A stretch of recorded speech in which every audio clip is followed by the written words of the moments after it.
예, 안녕하세요. 최근에 인천 시민들을 자주 뵙는 것 같습니다. 반갑습니다. 아, 예, 저는 구체적인 주민자치 제도나 정책에 대해서 잠깐 살펴보려고 했는데요. 이게 제대로 작동되고 있는가 뭐 하는 그런 것 중심으로 좀 살펴보려고 합니다. 사실은 제가 준비한 PPT가요. 준비를 너무 많이 했나 봐요. 이게 30분 안에 끝낼 수 있는 양이 아니더라고요. 그래서 쑥쑥 넘어가도록 하겠습니다. 이건 한번 참고해 주세요. 주민자치제도, 저는 주민참여제도도 사실은 참여라고 하는 게 권한을 가져야지 참여라고 생각하거든요. 저는 참여와 동원에 를 가를 수 있는 중요한 기준은 일정한 권한을 갖는 경우는 참여를 할 수 있지만 남이 다 결정해 놓는데 그냥 참여하는 것은 참여라기보다는 동원이라고 보거든요. 그런 면에서 우리나라에는 주민 참여 제도들, 즉 주민자치와 관련된 제도들이 꽤 형식적으로 많이 있습니다. 예를 들면 주민 발의제, 뭐 주민 투표제, 주민 소환제, 주민 소송제, 뭐 주민 감사 청구제 여러 가지가 있지만 사실 이런 몇 가지 기준으로 보면은 그 중에서 주민자치제도라고 할 수 있는 건 거의 없습니다. 예를 들면 주민 발의제 같은나 뭐 소송제, 주민 뭐 감사 청구권 이런 것들은 다 주민들이 결정하지 않아요. 주민들은 발의만 할 수 있고 결정은 다른 곳에서 하죠. 법원이라든가 지방의회라든가 아니면 뭐 그 상급 행정기관에서 하게 돼 있고요. 유일하게 최종적인 결정 권한을 주는 게 주민투표제와 주민소환제인데요. 이건 거의 사문화된 제도라고 보통 비판을 많이 받아요. 왜냐하면 이용하기가 너무 어렵고요. 또 어떻게 힘들게 이용을 하게 발의가 된다고 하더라도 주민투표 평일날 치러지는 주민투표에서 투표율이 3분의 1을 넘지 않으면은 개표조차 하지 않아요. 그래서 요번에 지방자치법 개정에 주민투표에 대한 개정안도 올라왔는데요. 그거는 형식적으로는 이런 문제를 해소한 것 같지만 실제로는 더 어렵게 만들었어요. 그래서 마찬가지로 이런 제도들은 사문화까지 있어봤자 사용될 수 없다. 주민소환제도 결국 결정이 되는 건 주민투표를 통해 결정되기 때문에 주민자치제도로는 굉장히 심각한 흠결을 가지고 있다. 이렇게 볼 수 있겠습니다. 그래서 저는 크게 세 가지 제도를 중심으로 살펴보려고 해요. 여러분들이 잘 아시는 참여예산제, 그리고 마을 공동체와 관련된 정책, 그리고 주민자치회와 관련된 제도 정책에 대해서만 좀 살펴보려고 합니다. 참여예산제는 우리가 흔히 보통 예산의 효율성, 투명성을 강화하기 위해서 실시하는 것들라고 얘기하는데요. 저는 그런 표현을 별로 좋아하지 않아요. 이것은 부차적으로는 그런 효과가 있을지 모르겠지만 참여예산제의 가장 핵심적인 이유는 시민들에게 참여하는 주민들에게 실질적인 결정권을 주기 위해서입니다. 이게 89년도에 브라질의 포르투 알레그레에서 처음 시도되고 급속하게 전 세계 도시로 확산되는 시기는 어떤 시기와 맞물리냐 하면요. 이제 대의제라고 하는 것으로만 운영되는 민주주의는 질적으로 한계에 봉착했다. 더 이상 이것을 이런 민주주의를 가장 최선의 정치 체제라고 할 수 없다라고 하는 문제 제기가 막 본물처럼 터져 나왔고 거기에 대한 대안으로 합의된 개념이 거버넌스, 민간 거버넌스, 우리가 민간 협치라고 번역하는 그런 개념이 대안으로 나온 거거든요. 이 민간 협치의 가장 핵심적인 개념은 참여하는 시민들이 권한을 일정 정도 공유한다는 거예요. 기존에 선거에서 뽑힌 사람들만 모든 권한을 가지고 있는 게 아니라 기존에는 그랬는데 참여하는 시민들과 일정하게 권한을 공유하는 그런 체제로 우리 사회가 작동돼야지 질적인 발전을 지속적으로 이룰 수 있다. 이런 거거든요. 권한을 공유해야 되면은 기존의 권한을 독점하고 있는 사람들이 일정한 권한을 참여하는 시민들에게 줘야 되지 않습니까? 그럼 어떤 방법으로 그걸 줄 수 있을까? 그 전에 쓰는 가장 많이 썼던 제도는 주민투표제예요. 근데 주민투표제는 건건히 해야 되고 한번 할 때마다 돈과 시간이 많이 들지 않습니까? 그러니 일상적으로 우리가 참여해서 일정한 권한을 행사할 수 있는 제도가 정책이 뭐가 있을까 이런 고민을 하던 와중에 포르투알레그레에서 참여예산이라는 정책이 팍 튀어나온 거죠. 사람들이 그걸 보면서 놀라기 시작한 거예요. 어떻게 놀랐냐면 이거야말로 우리 주민들이 일상적으로 실질적인 권한을 갖고 참여할 수 있는 정책이구나. 이렇게 사람들이 받아들이기 시작했다는 거죠. 여러분도 잘 아시겠지만 행정에서 무슨 일을 한다고 할 때요. 그것은 곧 예산을 동반하는 거예요. 행정에서는 사업 계획을 세울 때 절대 뭘 할 건가 하는 그런 명목으로만 절대 사업 계획을 세우지 않아요. 항상 그걸 예산 계획으로 세웁니다. 그러니 행정이 내년도에 무슨 일을 할 건가 세운 예산 계획을 결정하는 과정에 참여해서 일정한 결정권을 행사한다라고 하는 것은 인천시 같으면 인천시의 모든 분야에 대해서 시민들이 참여해서 일정한 권한을 행사할 수 있다라고 하는 의미인 거죠. 요즘에 뭐 서울 같은 경우에는 미국의 뉴욕시의 참여예산제를 배운다 뭐 이런 얘기들이 많은데요. 전 세계적으로 참여예산을 실시하는 도시들은 굉장히 다양하게 실시하고 있어요. 근데 뉴욕주 같은 경우는 이게 정책의 메인 프레임이 아니에요. 그러니까 주류가 아니에요. 그냥 일정한 짜투리 돈 정도 뭐 이렇게 표현하는 좀 너무 비하는 것 같지만 짜투리 돈 정도를 시민들이 이렇게 결정할 수 있도록 하는 거거든요. 그러니까 사실은 행정 입장에선 그게 참 모험 사이로 부각되면 좋겠지만 제가 볼 때는 그렇지가 않아요. 실제로 참여 예산이 잘 되는 데는 거의 예산의 전 분야에 있어서 시민들이 참여하고 일정한 권한을 행사하게끔 하고 있거든요. 제가 그런 도시 좀 잘 된다고 하는 그런 도시를 찾아가 3군데 정도를 직접 방문해서 조사해 봤는데요. 다 여기서 참여 예산을 하는 목적 자체는 예산의 투명성, 효율성이 아니에요. 권한을 시민들과 공유하겠다라고 하는 그런 거버넌스 민간 협치의 개념 하에서 참여 예산을 실시하고 있다고 하는 것이죠. 그런 차원으로 볼 때 우리나라의 참여 예산제는 아까 예산의 효율성, 투명성 이렇게 강조하는 것에서도 알 수 있지만 많이 부족한 면들이 많습니다. 뭐 하나하나 다 짚고 가진 않겠습니다만 한 가지만 짚으면은 우리나라의 참여 예산 다 권한을 다 가지고 있는 자치단체장이 요거는 너희들이 써라고 하는 배분한 돈에 대해서만 참여해서 결정할 수가 있어요.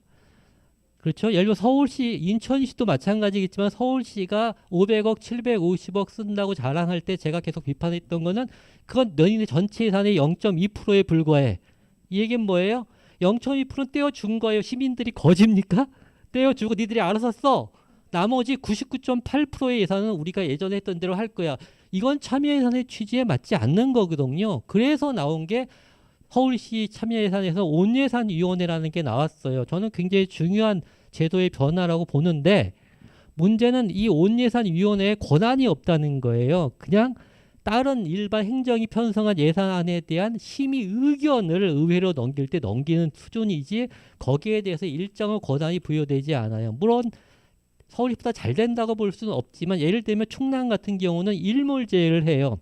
시민들이 설문조사를 해서 인기가 낮은 정책은 계속되는 정책 중에 그러니까 연속 정책 중에 몇 년 동안 계속 연속되는 정책 중에 인기 투표에서 30% 미만인가 20% 미만이 되면 그 사업은 일몰을 시켜버려요. 그러니까 못하게 더 이상 지속을 못 시키게 만든다든가 이런 게 권한이죠. 부정적인 부분이라도 권한인데 그런 게 없죠. 그러니 우리나라의 참여 예산은 일부 예산을 띄워주고 그건 니들이 알아서 해. 나머지는 예전에 우리가 하던 대로 할 거야. 이런 방식으로 진행되는 것은 참여 예산의 본래 의의에 맞지 않다 이렇게 볼 수가 있겠습니다. 마을 공동체 정책, 뭐 제도 이런 것들은 제가 볼 때는 이 자치를 구체적으로 실현하는 것과 관련된 그런 정책이자 제도라고 볼 수 있겠습니다. 그런데 우리나라에서도 이 마을 공동체를 지원하기 위한 다양한 정책들이 중앙정부도 있고요. 사실은 지방자치 인천시나 뭐 인천시 각 구들이 굉장히 많이 있습니다. 그런데 이 지원 사업들이 바람직하긴 한데 이 지원 사업들은 대부분 사업 그 자체를 지원하고 있어요. 그런데 마을 공동체 그러다 보니까 마을 공동체 활동이 마치 주민 참여형 도시계획 사업, 주민 참여형 주거 환경 개선 사업 같이 이렇게 왜곡돼서 지연되고 추진되고 있는 현상들을 많이 목격한다는 거죠. 왜 마을 공동체, 마을 만들기 이런 것들이 우리 사회에서 갑자기 거대한 흐름을 타기 시작했냐 하면은 사실은 생각해 보세요. 우리는 어려서부터 늙어 죽을 때까지 경쟁에서 이겨야 된다고 하는 강박관념 속에 살아요. 우리가 자녀들에게 친구들과 사이좋게 지내라고 하는 것은 아이들에게 해주는 얘기의 1순위가 아니잖아요. 1순위는 경쟁에서 이겨, 공부 잘해, 그리고 나서 친하게 지내, 이런 거잖아요. 어릴 때도 그렇죠. 우리는 대학 가서 또 취업 준비하기 위해서 또 그러죠. 나이가 들어도 노후를 우리 국가가 책임져 줄 거라고 아무도 믿지 않으니까 어쨌든 그쪽은 경쟁에서 이겨서 한 푼이라도 힘이 요만큼이라도 남아있을 때 한 푼이라도 더 벌어야겠다, 이런 거지 않습니까? 우리는 한평생을 미래의 행복을 위해서 현재의 행복을 뒤로 밀어주는 삶을 살고 있잖아요. 왜 살고 있는지 잘 모르겠어요. 전 가끔 그런 생각 들어요. 저는 그래도 나이가 50 중반이 훅 넘었으니까 뭐 이대로 살다 죽으면 그만이지라고 하지만 제 자식을 볼 때 너무너무 안타까운 거예요. 한평생을 지금의 행복을 추구하기보다는 미래의 행복을 위해서 현재를 희생하면서 살아야 되는 삶인 거죠. 그런데 우리 사회는 이미 1대 99의 사이로 급속하게 양극화되고 있다고 하는 거예요. 그럼 그 경쟁을 아무리 펼쳐봤자 결국 그 경쟁에서 최종적으로 승리할 수 있는 위너는 1%에 불과하다는 거예요. 그런데 나머지 99%도 그 1%에 들기 위해서 무한정 경쟁으로 자기를 집어넣고 자기를 갉아먹고 있는 거란 말이죠. 그렇게 경쟁 중심이 되다 보니까 우리 사회는 사람들이 모두 우려하듯이 각자 도생의 사이로에 도달하게 된 거죠. 마을 공동체 활동은요, 우리는 그런 사회의 발전 논리를 거부하자는 거예요.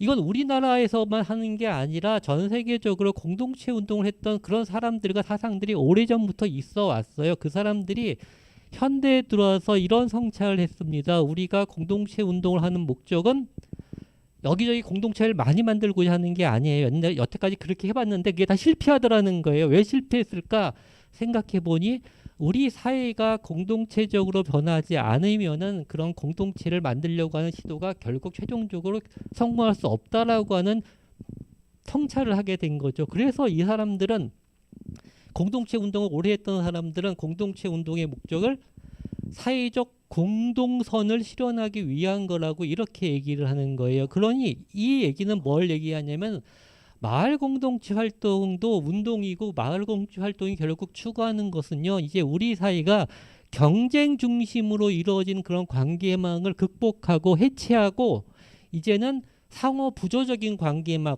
즉 사람들 간의 상부상조하는 관계망을 중심으로 우리 사회가 작동될 수 있도록 바꾸자, 재편하자, 이런 대안운동이라는 성격을 가지고 진행되고 있는 것이거든요. 그래서 저는 이렇게 생각하는 거예요. 그러니까 마을 공동체 운동도 우리 사회를 공동체 중심의 사회로 바꾸자고 하는 거잖아요. 그러면은 우리 사회를 바꿀 수 있는 힘이 필요하지 않습니까? 그래서 마을 공동체 활동하는 사람들도 사회를 바꿀 수 있는 어떤 사회적 정치적 영향력을 강화하기 위해 노력해야 되는데 그거는 주민자치 활동이죠. 지역에서 우리 지역사를 우리가 스스로 운영하겠다라고 하는 주민자치 활동과 당연히 결합될 수밖에 없죠. 그래서 표현을 하기, 저는 마을 공동체와 주민자치는 다른 말이 아니라고 생각을 하지만 표현이 다르니까 굳이 관계를 언급하자면은 주민자치는 우리 사회를 마을 공동체 중심으로 바꾸는 데 있어서 필요한 변화의 힘이라고 볼 수 있고요. 또 주민자치에 있어서 마을 공동체는 우리가 주민자치를 왜 해? 라고 하는 것이죠. 우리 사회를 그렇게 공동체적인 관계망으로 재편하려고 하는 그런 주민자치의 지향을 마을 공동체는 잘 보여준다고 이렇게 볼 수가 있겠습니다. 그래서 저는 이제 뭐 몇 가지 이제 그 요즘에 그 마을 공동체 지원 정책과 관련된 여러 가지 문제점들을 쭉 많이 이제 그 언급을 했는데요. 이거 하나하나 다 하면 이것도 시간 다 가기 때문에 이것도 하나하나 그 다 설명하진 못하겠습니다만은 그래서 한 가지만 말씀을 드리면 우리가 마을 공동체 정책을 통해서 마을 공동체 활동을 지원하지 않습니까? 사업을. 그러면은 왜 그 지원을 통해서 행정 항상 어떤 성과를 낼 거냐 하는 게 중요하지 않습니까? 근데 지금의 성과는 다 몇 명이 참여했냐, 뭐 가시적으로 뭐가 바뀌었냐 이런 걸 중심으로 평가하지 않습니까? 근데 이거는 아까 말씀드렸듯이 주민참여형 뭐 도시계획 사업이라든가 주민참여형 주거환경 개선 사업이 아니잖아요. 그러면은 그 기준은 얼마나 그 활동에 사업에 참여하는 사람들이 그걸 통해서 공동체적인 관계망을 형성할 수 있었을까? 이 사람들이 공동체 활동이라고 하는 것들을 얼마나 재밌고 즐겁게 체험할 수 있었을까? 이런 것들이 주요한 활동의 성과가 돼야 되지 않습니까? 그런데 우리는 그런 식으로 평가를 못하고 있지 않잖아요. 그러니 이게 정책적으로 마을 공동체 활동을 정말 지원하는 것이 되려면 저는 성과를 평가하는 기준이 바뀌어야 된다고 생각해요. 어떻게? 정말 공동체적인 가치에 맞게 바꿔야 되는 것이고, 그래서 제가 이거 10여 년 전부터 얘기했는데요. 사업에만 돈 투자하지 말고 이런 성과를 어떻게 평가할 건가 하는데 돈과 좀 전문적인 인력을 투자했고, 예를 들면 주민들, 그러니까 공동체 활동에 참여한 사람들에게 물어보자는 거예요. 너희는 이 활동을 통해서, 이 사업을 통해서 어떤 성과로 평가받고 싶은지를 물어보고, 이런 좀 복잡하기 때문에 이런 다양한 과정을 거쳐서 정말 마을 공동체 활동에 돈이 지원됐다면 그것을 어떤 성과를 내야 되는지 하는 그런 성과 평가에 관련된 기준, 지표 이런 것들을 정말 공동체적으로 만들어 봐야 되지 않느냐, 뭐 이런 생각이 듭니다. 12년 동안 얘기했지만 아직도 되지 않은 것 같고, 시도는 됐지만 여전히 주관적인 지표만 나오고 있고, 주관적인 지표가 나오면 소위 전문가들에게 평가를 맡겨야 되고, 전문가들이라고 해서 다 객관적인 전문성을 가진다는 건 없잖아요. 그럼 다 자기 주관대로 다 평가를 하게 되죠. 이게 변하지 않고 있는 거예요. 어느 날 제 후배가 저보고 만들어 달라 그러더라고요. 그래서 제가 한마디 했어요. 내가 왜? 제가 하고 싶지 않아서 그런 게 아니라 왜 그걸 나한테 맡기려고 생각하냐? 같이 만들려고 생각을 해야지. 네가 만들려고 결심하면 나는 참여해서 도와주겠다, 이런 입장이거든요. 근데 누구한테 뚝 떨어뜨려서 만들어줘, 이렇게 만들어질 수 있는 건 아니라고 생각하기 때문에 그렇습니다. 그리고 주민자치의 정책과 관련해서 제일 중요하게 말씀드리고 싶은 건요, 최근에 우리가 이런 표현을 많이 써. 이 주민자치의 정책은 주민자치위원회가 주민자치회로 전환되는 거다, 이렇게 표현하는데 이건 객관적으로 틀린 표현이에요. 여태까지 주민자치위원회에 관련된 제도 정책은 없었기 때문에 그래요. 주민자치위원회는요, 그 정책일은 존재하지 않았어요. 제도도 뭐가 존재했냐면 주민자치센터에 관한 제도와 정책이 존재했을 뿐이에요.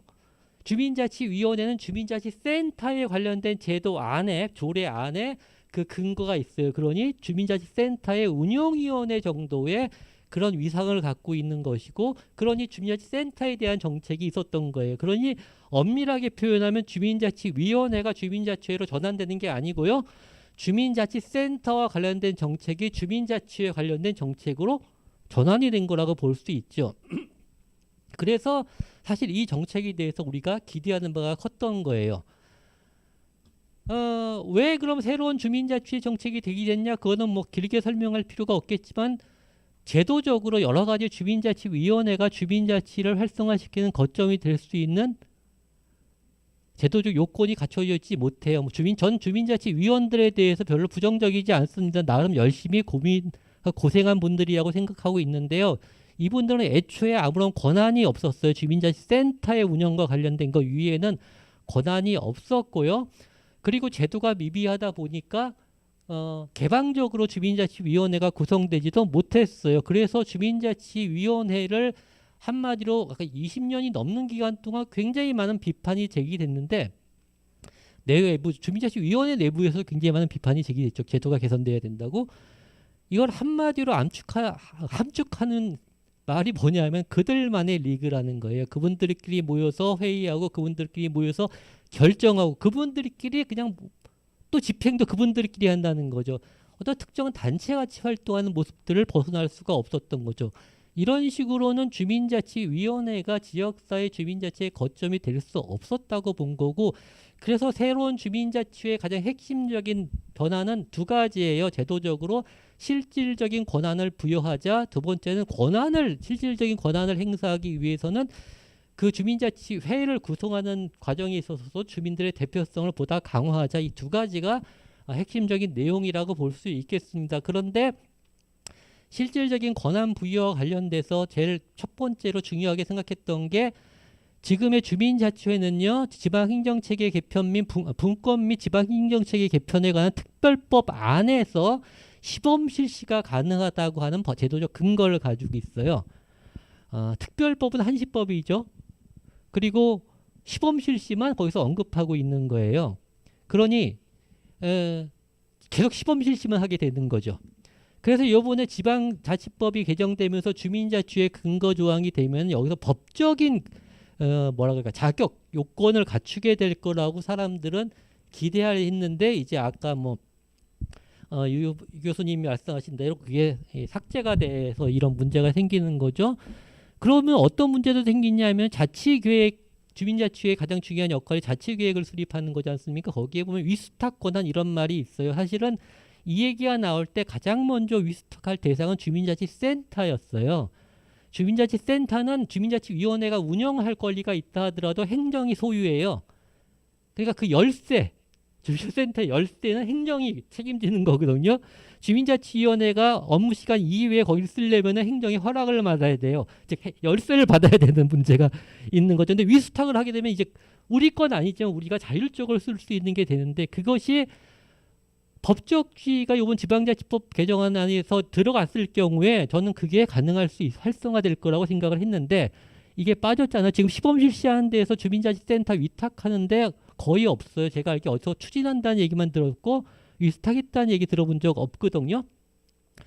이게 되면 좀 가능할 거라고 생각을 했는데 저는 이제 또 물 건너가게 아닌가.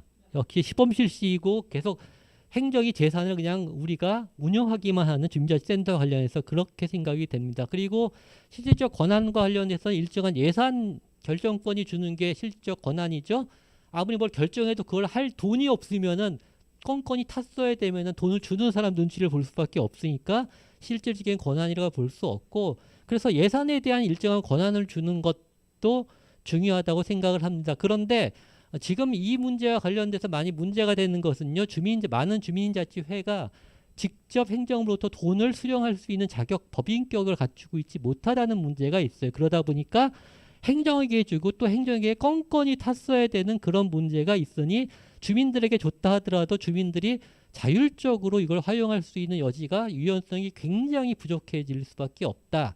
이런 거죠. 그래서 애초 계획되려면은 참여 예산을 통해서 주민들에게 예산 결정권을 주고 주민세 균등분을 통해 준다 뭐 이렇게 계획이 돼 있습니다만은 어떤 경우에도 예를 들면 세종시가 특별회계로 그 주민세 균등분을 특별회계로 조성해서 주민자치회에 제공하고 있긴 하지만 이것도 마찬가지로 제가 확인해 보니까 특별회계라 그래서 굉장히 이렇게 혁신적이다 이렇게 많이 얘기를 했는데 그쪽에 확인해 보니까 그냥 안정적으로 지원한다고 하는 측면 이외에는 주민들이 사용하는 유연성은 별로 딴 데와 별로 다르지 않더라고요.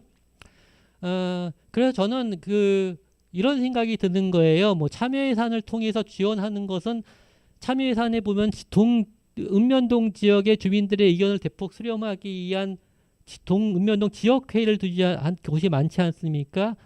요즘에는 참여예산도 이 읍면동 지역회의에다가 일정한 결정권을 주려고 하는 경향들이 있는데 그럼 지역회의와 주민자치회는 통합돼야 돼요. 그래서 주민자치회가 실질적으로 예산이 어디다 쓸 건가 하는 것뿐만이 아니라 그걸 집행하는 것들을 통합적으로 활용할 수 있도록 해야 되고요. 주민세 균등분 같은 경우는 특히 이거는 명분이 그거잖아요. 주민들이 낸 주민세니까 이걸 다시 주민들에게 돌려준다 이런 취지라고 하면은 지금의 문제는 뭐냐면 주민세 균등분을 돌려주더라도 그 돈을 그 1년 내에 모두 다 써야 돼요. 행정하고 똑같아요. 불용이 되면 골치 아파요. 1,000만 원이든 5천만 원이든 1억이든 주면은 1억 다 써야 되는 거예요. 그런데 지역마다 주민들은 다 역량이나 그것도 처음 시행하는 거다 보니까 이렇게 그 돈을 다 쓸 만큼의 사업을 하지 못할 수도 있잖아요. 그러니 왜 우리가 이걸 의무적으로 다 써야 되지?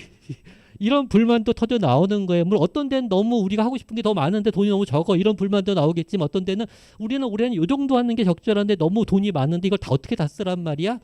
이런 불만도 터져 나오는 거거든요. 그래서 저는 주민세 균등분에 대해서만큼은 명분이 주민들에게 다시 되돌려준다고 한다면 이것을 마을 기금 같은 것으로 적립할 수 있게 해야 된다는 거예요. 물론 뭐 적립을 시간이 많이 갔네요 또. 공무원들은 걱정해요. 기존에도 이렇게 적립하는 걸 봤더니 막 엉뚱한 데 돈 쓰고 뭐 이런 뭐 자기 재산인 것처럼 뭐 이런 거. 전 그러면은 기금으로 넣으면 기금 운영위원회 같은 거 만들면 되잖아요. 주민자치 외에. 그리고 거기에 행정이 참여해도 되는 거 아닙니까? 그러니까 안 된다고 생각하면 모든 게 안 되는 거고요. 된다고 생각하면 그 문제점을 해소할 수 있는 대안들을 우리가 마련할 수 있는 건데 안 된다고 생각하고 접근하면 아무것도 할 수 있는 게 없는 거죠. 뭐 주민 대표성 강화 뭐 이건 뭐냐면은 그래서 주민자치회가 이런 실질적인 권한을 행사하기 위해서는 제가 굉장히 많이 얘기합니다만은 그냥 플랜카드 묻혀가지고 사람들 참여해 주십시오 이렇게 얘기하는 거는 열린 구성 방식이 아니에요. 일반 주민들은 주민자치위원회가 폐지되고 주민자치회가 생긴다는 걸 잘 몰라요. 주민자치회 구성한다고 플랜카드 백날 붙여봤자 이게 기존의 주민자치위원회와 뭐가 다른지 알 수가 없어요. 그런데 플랜카드 붙인다고 내가 이제 한번 참여해봐야지 이럴 생각을 먹는 주민은 거의 없다는 거예요. 그러면은 우리 동네에서 우리 지역에서 주민자치회에 같이 참여할 만한 사람 모임 단체들을 샅샅이 찾아야죠. 찾아서 이분들에게 같이 하자고 초대하는 이런 방식으로 구성하려고 하는 노력이 필요하다고 하는 것이고요. 그리고 또 한 가지 주민자치회 정책의 핵심 요소는 활동 방식이라고 하는 거예요. 그러니까 아까 말씀드렸듯이 주민자치회도 주민자치위원회에 비해서 인원이 보통 늘어나는데 그래도 50여 명 정도로 만약 늘어났다고 해도 이분들끼리 모여서 회의하고 결정하고 이분들끼리 또 집행하면은 빨등 주민자치위원회가 뭐가 다르냐는 거예요. 사람만 늘어나봤자. 그러니 아까 구성할 때도 지역에 있는 많은 사람들을 찾아서 초대하는 방식이 돼야 된다고 했듯이 활동하는 방식도 지역에 있는 다양한 주민 단체 모임들과 함께 활동할 수 있는 그런 네트워크의 구심으로서 역할을 해야 된다 이렇게 생각을 합니다. 제가 시계를 봤거든요. 한 3분 남았거든요. 너무 눈치 주지 마세요. 3분 안에 끝낼 겁니다. 예, 그래서 저는 이런 거예요. 이 세 개의 정책은요, 지역사회 안에서는 통합적인 관계를 맺어야 된다는 거예요. 예를 들면은 마을 공동체 활동을 하는 모임이나 단체나 아니면 그 밖에 자원봉사하는 모임, 뭐 여러 가지 모임들, 단체들이 있지 않습니까? 이것이 주민자치회를 중심으로 통합적으로 네트워킹 되는 방식으로 주민자치회가 굴러가야 되고요. 그리고 주민자치회는 그런 다양한 활동들이 더 잘할 수 있도록 지원하는 역할을 해야 되고요. 여기에 참여 예산, 주민세 균등분 이런 것들은 실질적인 결정 권한을 부여하는 그런 수단으로서 이렇게 결합될 수 있어야지 이게 지역사회가 전반적으로 통합적으로 잘 운영이 된다고 생각을 하는 거죠. 즉 주민자치회 정책은요. 그냥 참여 예산과 별개의 또 다른 정책, 마을공시업 또 하나의 정책이 아니라요. 이런 것들 모두 자원봉사, 뭐 복지 관련된 뭐 지역사회 복지업 이런 모든 것들을 좀 주민자치를 중심으로 통합적으로 지역사회를 재편하는 그런 정책으로서 저는 애초 배경이 그렇다고 저는 알고 있고요. 그리고 그렇게 나아가야 된다고 생각하는 거죠. 그래서 참여예산, 마을공채, 주민자치 이건 따로따로 놀 수 있는 정책 제도가 아니고요.